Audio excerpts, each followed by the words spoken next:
the Dodi thing there, D-O-D-I, is that the way it's spelled, I think? D-O-H-T-I, I Their- have it. Their recreation clothes reminds me, we went to visit one of their shrines one time, and myself and the guy that was with me were wearing shorts, and they wouldn't let us in. Now, you could get in if you were wearing a dhoti, and I don't see what the difference is, but they wouldn't let us in because we were wearing shorts. This is a lady just getting her water supply from the same place that the goats and everything come, and she collected her water and headed back to the house to do her chores. So it's quite a situation there. Okay, and I don't know if you can see this, but clear in the background, you see those cows? Well, I grew up on a farm and we had milk cows, Holstein cows. And you cannot believe the surprise that I had when I found out that they have Holstein cows in India too. See, they won't eat them, but they'll milk them. There's a lot of water buffalo that they use, and they'll work them. They'll work them to death, but they won't eat them. There again, of course, on coastal areas, a lot of fishing that goes on, and these, I mean, guys go out on these are boats that they go out on. It's just very first century. You'd see them go out at night, and then come back in the morning after a night of fishing. And some of them had regular boats, but there's just these little platforms that they were on. Just fishing nets all gathered up there. Here's a guy from the Rural Electric Cooperative apparently going up to do a little bit of work on the power pole. And here he is sitting up on top doing whatever. It's amazing that the electricity, the power transformers and stuff are within easy reach as you go down the street. Anybody could go in and get electrocuted anytime you want. These guys are mixing cement, and they do have a mixer there, but they would fill trays, and then they'd be carrying them on their heads to wherever they were going to dump off the cement. That's not a good picture, but a lady there is sweeping, and this is what they use, back-breaking work, but she's down there sweeping out from underneath. You see that everywhere. All kinds of modern public places, that's what they sweep with. And this lady is stringing flowers. Those are very, very strong smelling flowers. People would wear them in their hair. Taxi drivers will take them and hang them in their taxis to eliminate some of the other odors that might come. It's a pretty smelly country, I'll tell you. Here's some construction workers. They just tie these poles together and make scaffolding out of them, and they're going a couple hundred feet in the air on these things. It's just the way it is. And these were people that worked at an airport, and it was interesting. They went on strike. They were protesting the pay scale, apparently, and there were folks sitting out on the runways and these folks sitting out in front of the terminal. We wondered if we were going to get out of the country, but the military came in and saved the day. I put this picture in, just a little bit of sampling of a grocery store. It's rare, but this was as modern and well-stocked probably as any store in Alliance. It's such a land of contrast, but for those who could afford it, there are grocery stores like this. But this is the real India. This is where the majority of that 1.2 billion live, in just squalor and absolute poverty. And I'm sure you've seen pictures like this before, but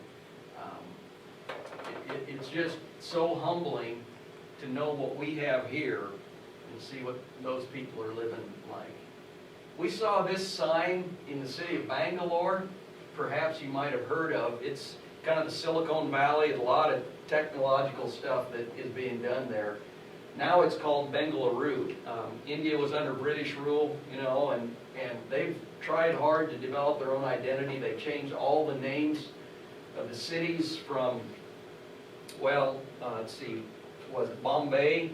What was Bombay is now Mumbai, and the city of Madras is now Chennai, Bangalore is now Bengaluru.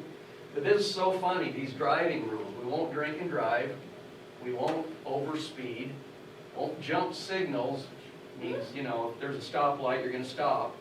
We thought surely that stop signs and stop lights were just suggestions to the people. It's just kind of whoever gets there first gets to go. Won't use mobile phones while driving.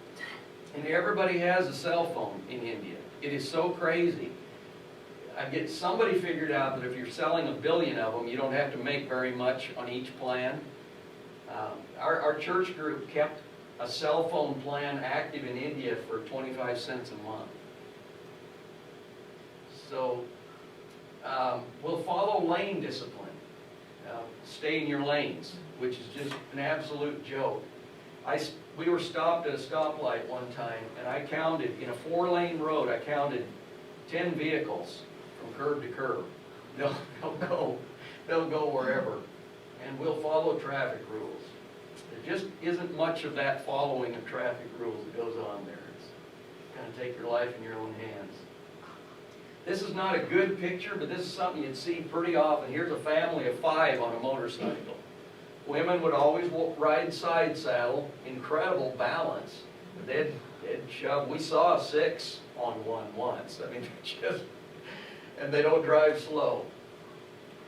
It's just a sampling of the traffic, you know, motorcycles, pedestrians, bicycles, and a few motor vehicles that you see. Doesn't really do it justice, but that's a sampling. This is one of the vehicles of choice called an auto taxi or auto rickshaw, kind of like a glorified motorcycle with a cab on it. Stinky little things, but they're pretty cheap to get around in, and we rode those quite a bit. As I mentioned, there is not a lot of apathy towards religion in India like you'd find here in the States. Hinduism, of course, is the dominant religion. Now, India is a democracy, and they would claim to have religious tolerance, and they do to a great extent, but they do have anti-conversion laws also. And there are the radical groups, of course, that rise up against anything. But this is called the Temple Square in what is known as the Temple City of Madurai.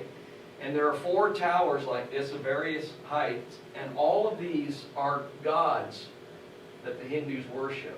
I mean, just one level after another. There are literally millions of gods that the Hindus have that they worship. You see shrines like this all over the place. And the taxi in the morning would usually smell of incense that they would offer to one of their gods before they started the day. This was a real holy shrine. I can't remember the name of it. But it, huh? Was it Charmin? No, that's the Muslim. But it's all made out of marble. And if you wanted to go up to it, you had to take your shoes off and walk up there. It said Islam is about 10% of the country. This is a very old mosque there called Charminar. So it was not at all uncommon to see women dressed in the full burqa and all covered up. There's even a several-ton statue of Buddha out in one of the lakes there. There's a lot of different religions. This lake, by the way, is a large lake. It looks very pristine. They hosted an international rowing competition there once, though the other countries were complaining that the water was so toxic, they couldn't stand it. And the president of the country first tried to defend it, saying it's not that bad. And then he said, well, water in India isn't contaminated. And then we just close with this picture. This is the way we like to remember the people of India. A couple of our little buddies there, just very friendly and very gracious overall. And, we just really loved the time we were able to spend and the relationships we were able to develop with them. So, that is a whirlwind tour of our trips to India. Anybody have any questions?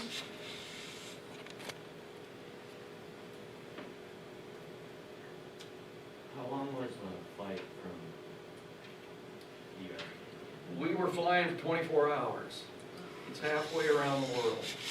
They have shortened it up. They've got some direct flights. Like you can go from Chicago to New Delhi now. That takes about 15 hours, I think, 15, 16 hours. Our trips were a little bit roundabout. The first few times we went to,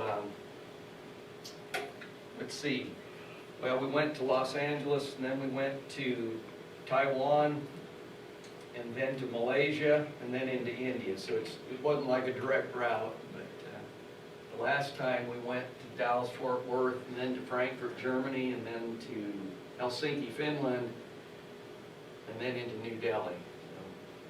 They usually ease us in because the time difference is like, what is it, 11 in that? Sometimes a year it's 11 and a half hours ahead of us. Yeah. Why the half So- hour? I don't know, it's their own identity. Just- Sometimes it's 10 and a half, sometimes it's 11 and a half hours difference. It's So just exactly Think flip-flop of it for us. flip-flop of us here. So they usually give us a day or two to get our bodies used to it. And then, there we go. Take a lot of Tylenol PM to try to get to sleeping, yes. How long do you usually stay there for each trip? We were usually in country about 2 weeks. We'd be gone about 3 weeks total, counting travel time, but we'd be in country for about 2 weeks. So just about the time you were sleeping on their schedule, come back to America.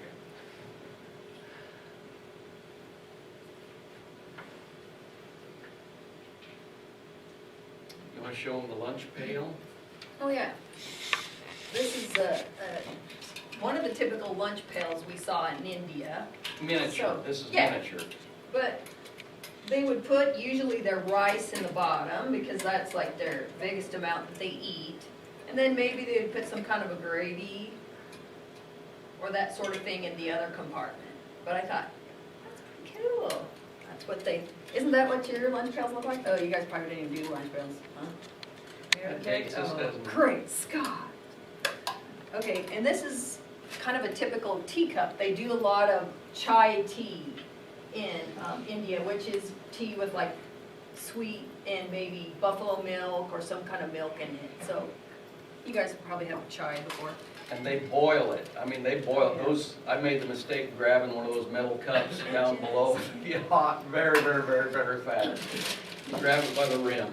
This is, hey, a Walmart bag of India. No, not really. But you can see the different languages. Can you imagine writing like that? What that is saying is this. This is what the bag is saying on this side. And isn't it a beautiful language? I mean, it's very beautiful. I wouldn't want to have to learn it, but it's beautiful. And some of the money of India. It's just kind of cool to see the different money. And this would represent, a lot of times the little, I don't know if they do for boys, but the girls anyway, the little girls, they'll put the little danglies on. And it's all about, you've probably seen that before, ladies of India have the bangles.